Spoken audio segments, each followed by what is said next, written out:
ഈശോ മിശിഹായ്ക്ക് സ്തുതിയായിരിക്കട്ടെ. ഞാൻ മാണിപ്പറമ്പിലച്ചൻ. ശൂനായ നോമ്പ് 2-ാം ദിവസം.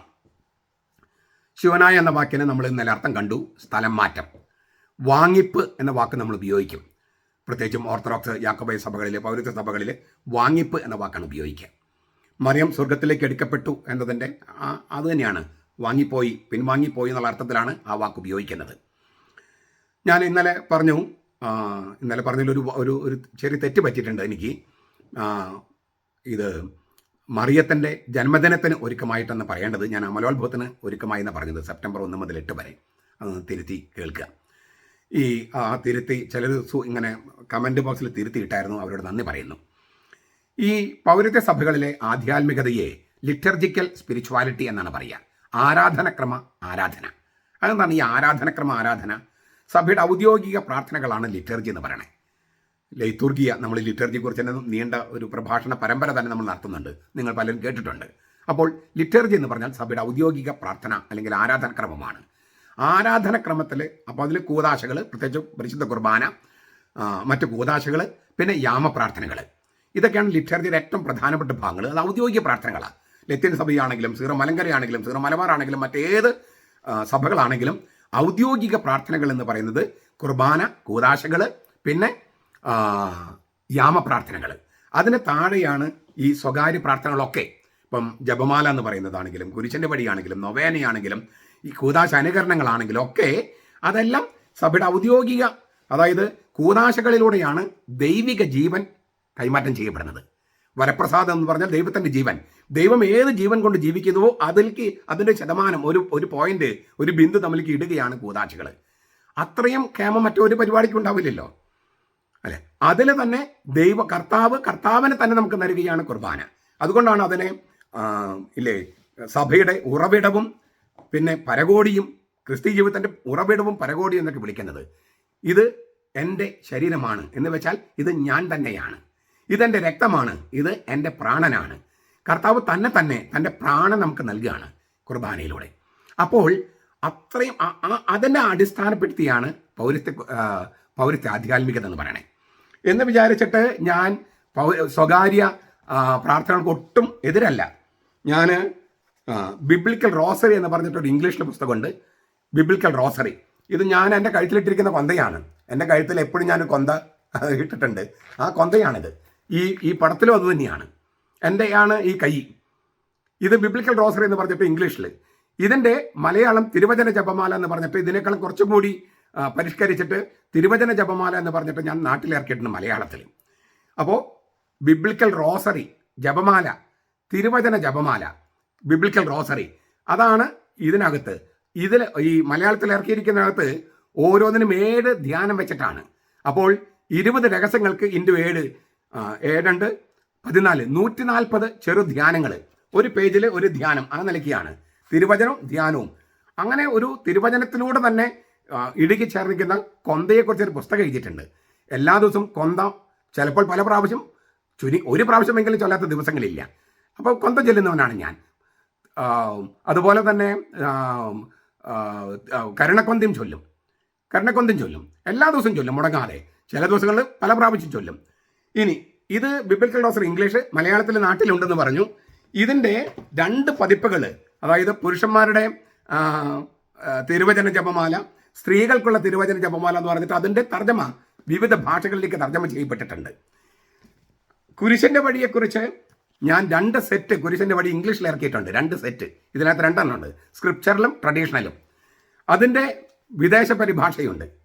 അപ്പോൾ ഞാൻ കുരിശൻ്റെ വഴി പുസ്തകം ഇറക്കിയിട്ടുണ്ട്, തിരുവചന ജപമാല പുസ്തകം ഇറക്കിയിട്ടുണ്ട്, ബിബ്ലിക്കൽ റോസറി പുസ്തകം ഇറക്കിയിട്ടുണ്ട്. ഞാൻ കൊന്ത ചൊല്ലുന്നവനാണ്, കരുണക്കൊന്തം ചൊല്ലുന്നവനാണ്, കുരിശൻ്റെ വഴിയും ചൊല്ലും. പലപ്പോഴും ഞാൻ തന്നെ കുരിശൻ്റെ വഴി ഇങ്ങനെ അവതരിപ്പിച്ചിട്ടുള്ളത് കൊണ്ട് പല ധ്യാനങ്ങൾക്കും ഞാൻ തന്നെയാണ് കുരിശൻ്റെ വഴിക്ക് നേതൃത്വം കൊടുക്കാറ്. ചുരുക്കത്തിൽ സ്വകാര്യ പ്രാർത്ഥനകളൊക്കെ വളരെ പ്രധാനപ്പെട്ടതാണ്, നല്ലതാണ്. വഴിയിലൊക്കെ പോകുമ്പോൾ കൊന്ത ചൊല്ലാൻ വളരെ സൗകര്യമാണ്. പക്ഷേ ഇപ്പോൾ നമുക്ക് യാമപ്രാർത്ഥനകളും നമ്മുടെ മൊബൈൽ ഫോണൊക്കെ ഉണ്ടെങ്കിൽ അതിൽ കിട്ടും, ബൈബിൾ കിട്ടും. അപ്പോൾ നമുക്ക് ആ പ്രാർത്ഥനകളും ചൊല്ലാൻ പ്രയാസമൊന്നുമില്ല. ഈ പൗരത്വ സഭകളിൽ യാമപ്രാർത്ഥന എന്ന് പറഞ്ഞാൽ 7 എണ്ണം. അപ്പോൾ അതേക്കുറിച്ചൊക്കെ നിങ്ങൾക്കറിയാം.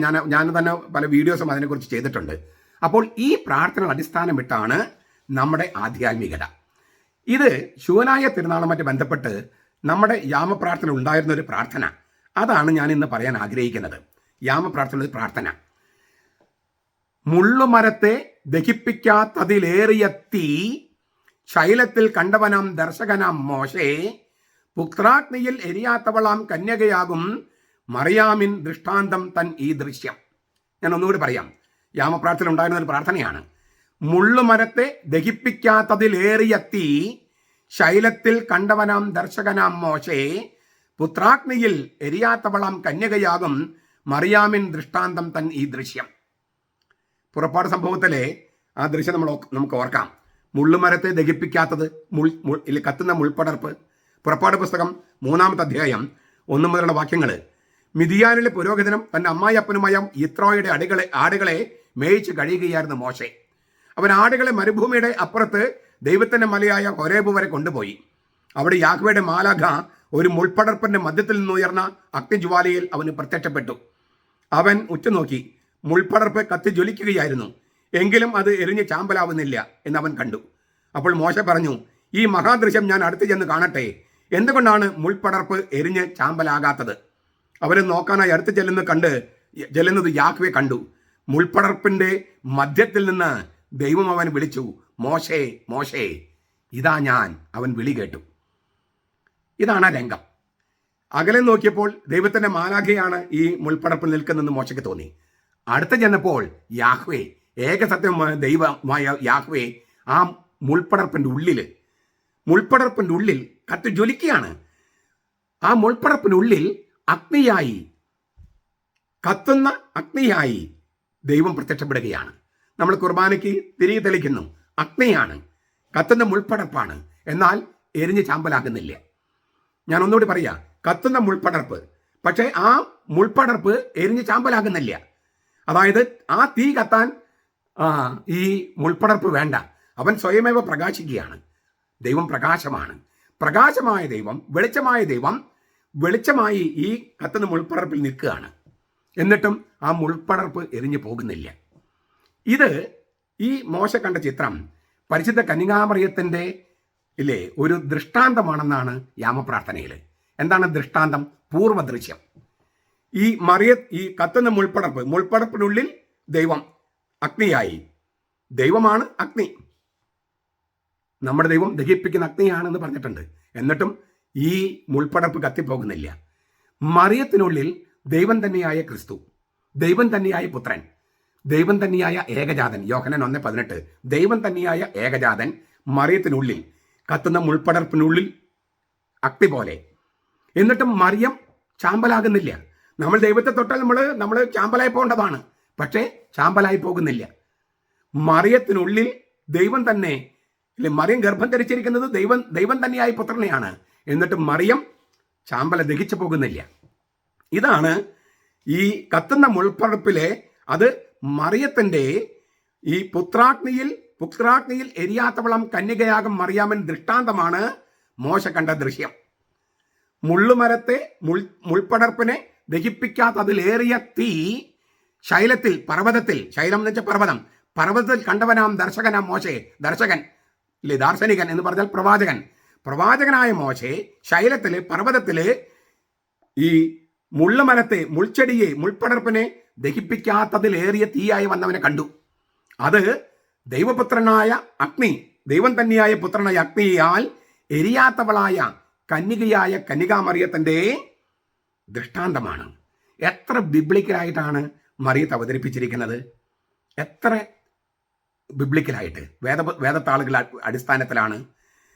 മറിയത്തിനുള്ളിലുള്ളത്, മുൾപ്പടർപ്പിനുള്ളിൽ ദൈവം തന്നെയാണ്, ദൈവം തന്നെയായ പുത്രൻ. പക്ഷേ ആ മുൾപ്പടർപ്പിന് ദഹിപ്പിക്കാത്തതുപോലെ മറിയത്തെയും ദഹിപ്പിക്കുന്നില്ല. അവളുടെ കന്യകാത്വം കളയുന്നില്ല. കന്യകയെ ദഹിപ്പിക്കുന്നില്ല. അവളിലെ യാതൊന്നും ദഹിപ്പിക്കുന്നില്ല. ഈ അഗ്നിക്ക് ദഹിപ്പിക്കുക, ശുദ്ധീകരിക്കുക, അങ്ങനെ പല അർത്ഥങ്ങളുണ്ട്. പക്ഷെ മറിയത്തെ ശുദ്ധീകരിക്കേണ്ടതില്ല. കൃപയിൽ സൃഷ്ടിക്കപ്പെട്ടവളാണ് മറിയം. അങ്ങനെയാണ് ദൈവം അയച്ച ഗബ്രിയേൽ മാലാഖ അവളെ വിളിച്ചത് ഹൈറേ കെഖരിത്തോമനെ. കെഖരിത്തോമനെ എന്ന് പറഞ്ഞാൽ നന്മ നിറഞ്ഞവളെ, കൃപ നിറഞ്ഞവളെ എന്നും തർജ്ജമ ചെയ്താൽ പോരാ. നമ്മൾ നന്മ നിറഞ്ഞ മറിയമേ സ്വസ്തി എന്ന് പ്രാർത്ഥിക്കും. നന്മ നിറഞ്ഞ മറിയമേ സ്വസ്തി, നന്മ നിറഞ്ഞവളെ, കൃപ നിറഞ്ഞവളെ എന്നൊന്നും പറഞ്ഞാൽ പോരാ. അതിനേക്കാളൊക്കെ വലിയ വലിയ വാക്കുകൾ വേണം. കൃപയിൽ സൃഷ്ടിക്കപ്പെട്ടവളെ എന്നെങ്കിലും വേണം. അതും പോരാ ശരിക്ക്. ഞാൻ അമലോത്ഭവത്തെക്കുറിച്ചുള്ള ടോക്കിൽ അത് കൃത്യമായിട്ട് പറഞ്ഞിട്ടുണ്ട്. കൃപയിൽ സൃഷ്ടിക്കപ്പെട്ടവളെ എന്നെങ്കിലും പറയണം. അങ്ങനെയുള്ള ഒരാളാണ് മറിയം. അവൾക്ക് ഇങ്ങനെയുള്ള ശുദ്ധീകരണം, പാപത്തിന് ശുദ്ധീകരണം വേണ്ട. എന്നാൽ ആചാരമനുസരിച്ച് ശുദ്ധീകരണത്തിന് അവൾ പോയിട്ടുണ്ട്. 40 ദിവസം അല്ലേ, ആൺകുട്ടിയെ പ്രസവിച്ചു കഴിഞ്ഞാൽ 40 ദിവസം യഹൂദ സ്ത്രീകൾ ശുദ്ധീകരണത്തിന് പോകണം. അത് പാപത്തിനുള്ള ശുദ്ധീകരണമല്ല, ആചാരമനുസരിച്ച് ദേവാലയത്തിൽ കയറാൻ വേണ്ടിയുള്ള ശുദ്ധീകരണമാണ്. ഇങ്ങനെ കൃപയിൽ സൃഷ്ടിക്കപ്പെട്ടവളായ മറിയം, ഈ അഗ്നിയാൽ ദഹിപ്പിക്കപ്പെടാത്ത മറിയം, അഗ്നിയാൽ കന്യകാത്വം നഷ്ടപ്പെടാത്ത മറിയം, അവളുടെ ഉള്ളിൽ കിടക്കുന്നത് ദൈവം തന്നെയാണ്. അതിനാൽ അവൾ കത്തുന്ന മുൾപ്പടർപ്പാണ്, ദഹിച്ചു പോകാത്ത കത്തുന്ന മുൾപ്പടർപ്പാണ്. അങ്ങനെയുള്ള ആ മറിയത്തെയാണ് നമുക്ക് അമ്മയായി നൽകിയിട്ടുള്ളത്. ആര്? ഈശോമിശിഹ തന്നെ. ഇതാ നിന്റെ അമ്മ എന്ന് പറഞ്ഞാൽ യേശു സ്നേഹിച്ച ശിഷ്യനെ കൊടുത്തിരിക്കുക. യേശു സ്നേഹിച്ച ശിഷ്യന്മാരല്ലാത്ത ആരെങ്കിലും ഇവിടെ ഉണ്ടോ? ഒന്ന് കൈപ്പൊക്കിയേ. യേശു സ്നേഹിക്കാത്തവരായി ആരെങ്കിലും ശിഷ്യന്മാരുണ്ടോ? ഇല്ല, നമ്മളൊക്കെയുണ്ട്. ചരിത്രത്തിൽ യോഹന്നാൻ, ആ യോഹന്നാനിൽ നമ്മളെല്ലാവരും പ്രതിനിധാനം ചെയ്യപ്പെടുകയാണ്. അപ്പോൾ യേശു സ്നേഹിച്ച എല്ലാ ശിഷ്യന്മാർക്കും അമ്മയായി നൽകിയത് ഇങ്ങനെ ഒരു അമ്മയാണ്. ദൈവത്തെ തെയോത്തോക്കോസ്, ദൈവവാഹക. ഞാൻ ഇന്നലെ പറഞ്ഞു അതിൻ്റെ മറ്റൊരു വ്യാഖ്യാനമാണ് ഞാൻ ഇപ്പോൾ നൽകുന്നത്. തെയോത്തോക്കസിനും പുതിയൊരു വ്യാഖ്യാനം, അല്ലെങ്കിൽ നല്ലൊരു വ്യാഖ്യാനമാണ് ഈ അമ്മ പ്രാർത്ഥനയിലുള്ളത്. നമുക്ക് ഈ യേശു സ്നേഹിച്ച ശിഷ്യന്മാർക്കെല്ലാം നൽകിയ ആ അമ്മയെ, യേശു സ്നേഹിക്കുന്ന ശിഷ്യന്മാരെ നമുക്ക് സ്വീകരിക്കാം, നമ്മുടെ വീട്ടിൽ കൊണ്ടുപോകാം. യോഹന്നാൻ യേശു സ്നേഹിച്ച ശിഷ്യൻ അവളെ വീട്ടിൽ സ്വീകരിച്ചതാണ്. നമുക്ക് ഈ യേശുവിൻ്റെ അമ്മയെ നമ്മുടെ അമ്മയായി നൽകിയതിനാൽ നമ്മുടെ വീട്ടിൽ, നമ്മുടെ പള്ളിയിലൊക്കെ സ്വീകരിക്കാം. ഈശോയുടെ വാക്കുകൾ നാം സ്നേഹിക്കുന്നെങ്കിൽ നമുക്ക് അവളെ അമ്മയായി സ്വീകരിക്കാം. അമ്മയായി നമ്മുടെ കുടുംബത്തിൽ കൊണ്ടുപോകാം. അവളെ അമ്മയായിട്ട് ബഹുമാനിക്കാം. അവളുടെ അമ്മയുടെ തണലിൽ മക്കൾ അഭയം തരുന്ന പോലെ നമുക്ക് അഭയം തേടാം. അമ്മയെ ആക്രമിക്കാനായിട്ട് കുറേ പേര് നടപ്പുന്നുണ്ട്. യഹോവ സാക്ഷികൾ, പെന്തക്കോസ്തക്കാർ, ദൈവസഭക്കാർ, ഈ നമ്മുടെ അമ്മയെ യേശു നമുക്ക് അമ്മയായി നൽകി ഇവളെ ആക്രമിക്കാൻ നടക്കുക. അവർ യേശു സ്നേഹിച്ച ശിഷ്യന്മാരല്ല. അവരിൽ നിന്ന് നമ്മുടെ അമ്മയെ സംരക്ഷിക്കാനുള്ള ചുമതല നല്ല ഉത്തരവാദിത്തമുള്ള മക്കൾ എന്ന നിലയ്ക്ക് നമുക്കുണ്ട്. ഈ ശൂനായ നോമ്പിൽ അങ്ങനെ ഒരു ഉത്തരവാദിത്തം നമുക്ക് ഏറ്റെടുക്കാം. അതായിരിക്കും മറിയത്തിന് അമ്മയ്ക്ക് കൊടുക്കാൻ പറ്റുന്ന നല്ല സമ്മാനം. നമ്മുടെ കർത്താവ് ഈശോ മിശിഹായുടെ കൃപയും പിതാവായ ദൈവത്തിന്റെ സ്നേഹവും പരിശുദ്ധാത്മാവിന്റെ സഹവാസവും നാം എല്ലാവരോടും കൂടി ഉണ്ടായിരിക്കട്ടെ, ഇപ്പോഴും എപ്പോഴും എന്നേക്കും. ആമേൻ.